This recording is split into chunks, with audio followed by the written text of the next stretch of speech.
Welcome one, welcome all, for another one of XMVR's spoken wordly things.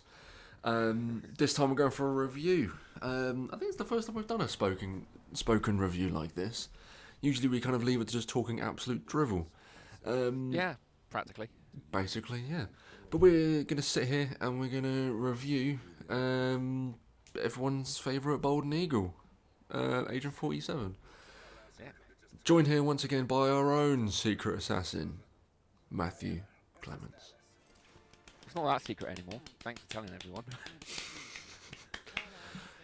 Hello, everyone. Hello and welcome. But yeah, let's jump straight to it. We are reviewing Hitman 3.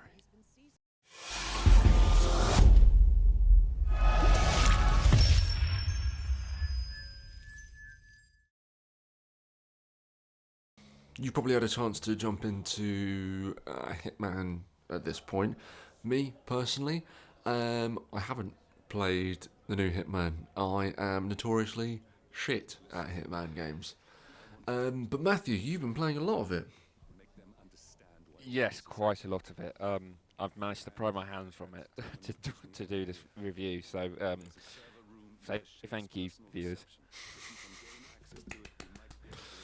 So yeah, initial thoughts? I mean, I It's can probably fucking get... brilliant.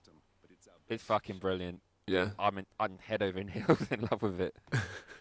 Better than 2? Ooh, Or is it yes. more of the same? Um, I would say it's better. And I shall go through these in intricate detail. Um, as it's saying in the promo, it's the at last of the World of Assassination trilogy. So it's arguably the most story heavy of the three. Mm. So which is something because two kind of had a story which you kind of paid attention. One was just kind of filler. Like I couldn't really care less. It was like, oh yeah, I can assassinate indie rock stars, Yeah. Ben generals attempting a coup, or fashion moguls who are actually part of aspiring. Mm. But yeah, so it's the most story heavy of the three. So it does wrap things up quite nicely Yeah. in a way. Um, the set of because as you probably know or don't know, each the hitmans add a new set of locales to the game, and I would probably say these set of locales are probably the strongest out of the three, Mm. even stronger than one, I would say. Right. It's Um, like I played the second one, and that's about as far as my knowledge really goes. And I say played. I didn't play it much because I'm just really bad at the games. yeah, I've always been telling you I can teach you how to play them. Um, whatever. I'd rather just make a mess of it. But so yeah, it's like if you compare the best level of 2 with the best one of 3, because the best one of 2, am I right in saying was the Formula One, Miami, where it was called? um, it's one of the strongest ones, yeah. Um, I would say because there is a sort of there is another mission sort of part way through that one, which is like set in like a rural American town, like street. Mm. Like it was like so mundane, but like if you scratch a piece of surface, it's like, oh, there's Secret Service agents walking about. Oh, there's a house that's got more security than fucking Fort Knox. But Yeah. and that's where Hitman's at its strongest. Like particularly in Hitman One, there is Sapienza in Italy. The mission on that, like it's just a mundane. It looked like it could be any other normal day in that town. But if you look around, find out, oh, there's a secret research base underneath a old mansion. Yeah, there's like always a little bit more than you expect. Like if Yeah, you there's give it a wider eye. yeah, and that's why I love the Hitman games because it's just you're trying to explore every inch of the detail, like of the level.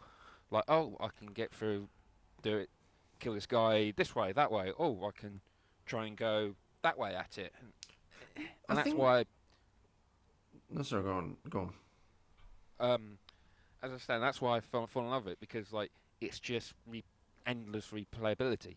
I think what was made it so attractive for me to pick up number 2 was the fact that they're going to give you no way of doing it. You can figure out yourself of how to do this, and there's 1,000 ways to do it.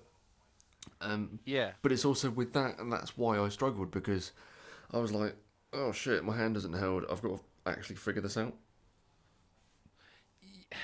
I mean, yeah. But it does, like, particularly, it was introduced in 1. It has, like, mission stories where like, in the level, there's, like, little, like, sort of small story chains you can follow, which can help you set up an opportunity to kill your targets. Yeah. Which have been fine, because I've always liked the ones that just give you a window of opportunity, and like, okay, and then you've got to work out how to kill him. Yeah. See, I like that, I mean, but I just remember getting stuck when I was doing the what was it called? The fashion show in the first one, where I remember being stuck in a loop where I was just following people around and I couldn't break out of like a tailing loop. Like I was completely stuck in it. Yeah, but I think that's just my ineptitude of playing the game. So, say you're reviewing this to someone who is like me and crap with Hitman games and can take them or leave them. How would you say 3 really excels itself as opposed to, number 2, number 1? I would probably say, again, with like all these new Hitman games, there's more toys to play with, which, as I was saying, so you can like humorous ways to kill your target. But the one thing I do like, particularly with this set of levels, is that they've taken quite a lot of pages out of Dark Souls. Right. So like the one main thing of Dark Souls is how like unlocking shortcuts and tying it back to previous areas. Like that's in Hitman 3. It has a couple of like ladders which initially you can't get to, or doors you can't get through, because they're locked on the other side. So you work your way around, you get to there, and you unlock them. So and then you permanently unlock them for future playthroughs. Right. Okay. So you have like quicker ways to get around the map, which is I find it quite interesting. Yeah, it kind that? of adds a different element to it, I suppose. Yeah, I mean, I mean, a bit of me kind of, I hope they stayed locked instead of open, because, how can I explain it? Like, the one thing I like about about it is like you have to sort of think on your feet and basically fumble your way through it. And I think there was one mission where, it was like sort of towards the end of 3, where you have to get to like the mansion, which is heavily guarded, before they assassinate someone you're not meant to kill. Yeah. You're like, okay, right, got to find a way to get there. So you sort of have to so you have to work your way around it, around the problem.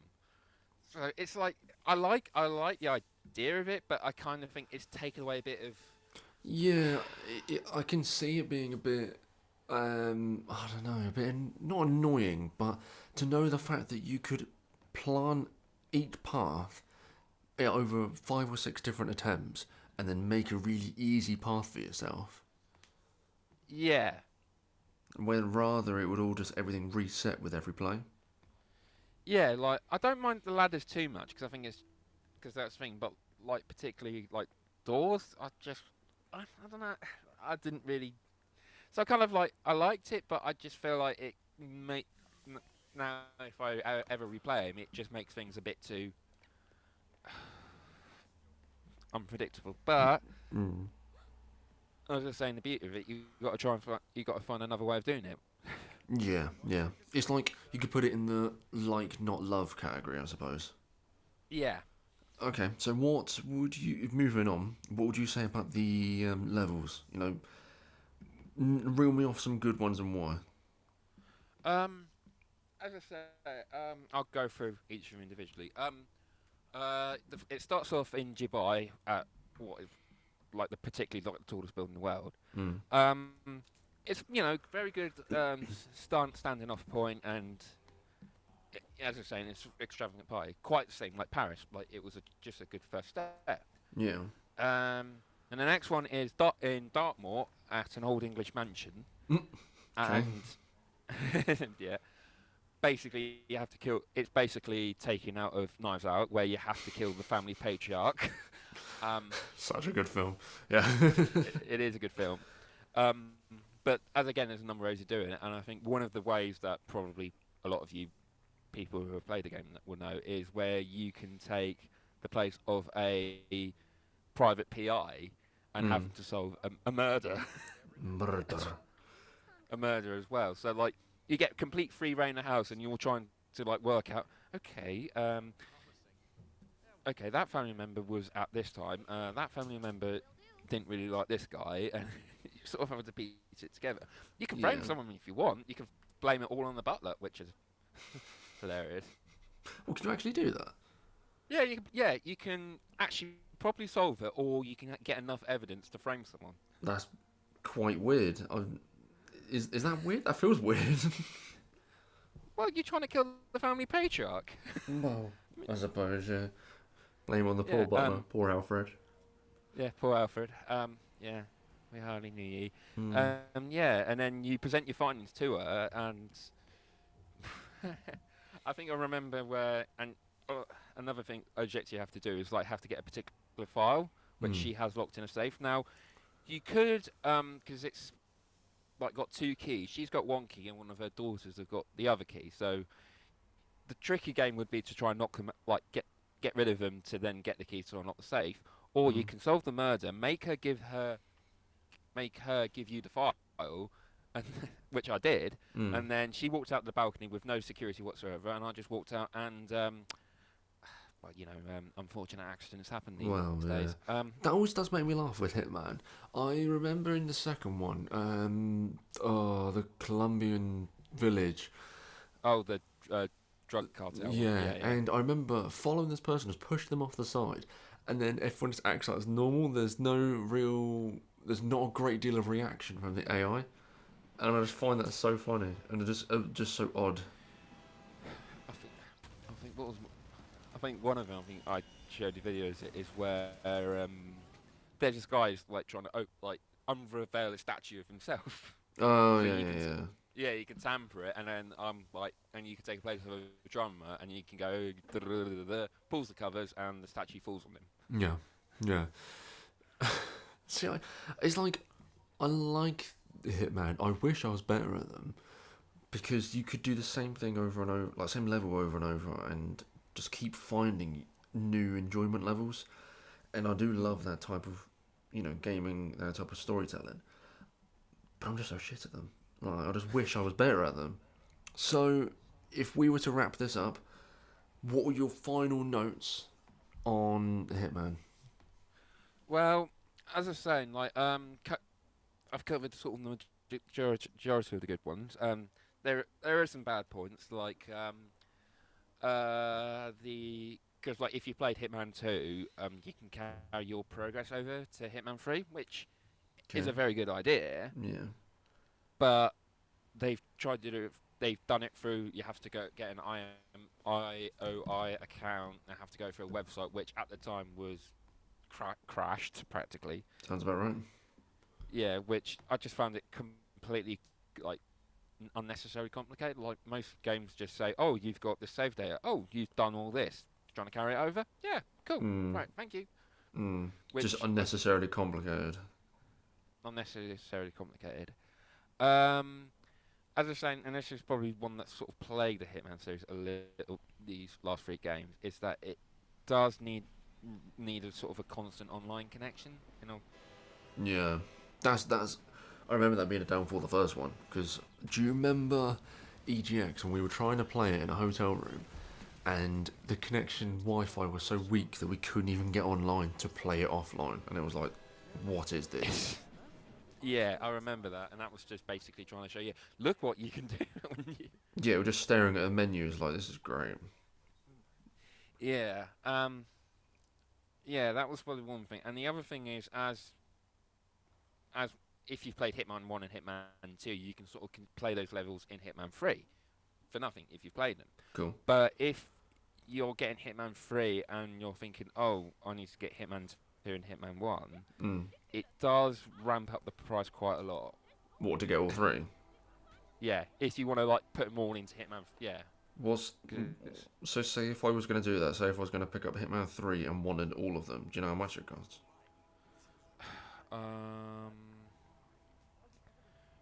Probably. I say if you don't, that's you fine. No, I'm trying to work it out in my head because I could look at because I looked at the Xbox store before then and I saw the price on it. I was like, fucking hell, is that? Fucking hell, I'm glad I played this. Would you say it's already. like, I'm assuming around about what, 80 quid? I think higher than that if you want to get all of them. Really? Yeah. I mean, if you want to do it like bit by bit. Yeah. Well, I'm gonna search that while you're. Well, is there any other bad points you wanna? That's really the main pitfalls of the game. But yeah, like it's finished up the story. Yeah, finishes up the trilogy quite well. Great. I think the strongest set of missions. And I think my personal favourite is Chongqing because, which is. How can I put it? Like, because IOI are making the up-and-coming Bond game. Yeah. And that level is, like, picture perfect.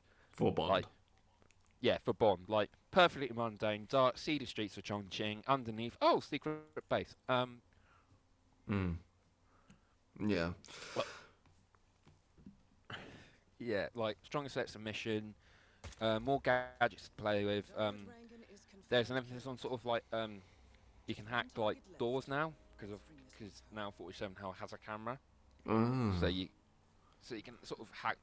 You have to be hacking a few like vents and doors to get around a few things. Yeah. So add something a bit different. Another bad point which just sprang to mind. The last mission, which basically is like the big finale, is a bit. Very un-Hitman, where you're basically on a train, and Right. And it doesn't offer a lot of like Big open world getting around stealth. thing. Open world stealth, and practically you're basically let off the leash. You could practically kill everyone if you so wished. Which for a Hitman game is like, really? I don't really want to. I spent my entire time only killing the people that needed to be killed, so why have you given me the green light to go full mentalist? Yeah, it just seems a little bit, just, not its DNA, just a bit strange. Yeah, it just seems a bit like, it's a weird mission, like, I mean, it does, as I was saying, like, the shooting and all that kind of stuff is okay, but it just feels a bit like, I don't want to do this, like... Yeah. You want to stealth it up if you can. Yeah, stealth it up. And on a train, it is a bit like... strangled, shall I say. But if we were to wrap it, out of 10, what would you give it? Because everyone looks forward to these parts where you give it an arbitrary number. Arbitrary number, and then completely hurl abuse at me because I gave it a number that disagreed with their number. But I shall do this number. I will give it a good old 9 out of 10. Ooh. Possible game of the year already. Possible. And it's only January. And I checked the price, it is 80 quid. 80 pounds, 80 great British pounds to have all the games working in Hitman 3. That's pretty expensive, but that's not surprising. It would be cheaper buying the games individually, but hey ho. So, that is your Hitman 3 review bundled up. I've now got all right yet. You have. Hopefully by the time this goes out it would have been done. If not, you get a slap. So socially distanced, of course. So don't forget with a banana. Excuse me. Yeah, I think as I said, you can slap people with bananas in Hitman. So didn't know that. Context would have been good. Yeah, yeah. As I say, that will give it 10. Oh, and also, I think on one mission you can lay rakes down, and people walk into them, they get twatted in the face. What, like Sideshow Bob? Yeah. It is like that. It's like, and then fall over. It's like, Well, oh, this is. thanks everyone for tuning in. Give us a like, give us a share, give us a subscribe, and like all of our socials as well. I have been Darren, the passenger in the Matt Clements mobile, apparently. Yeah, in the Matt McClaren's variety show. Thank you so much, and we'll see you on the next one. Goodbye.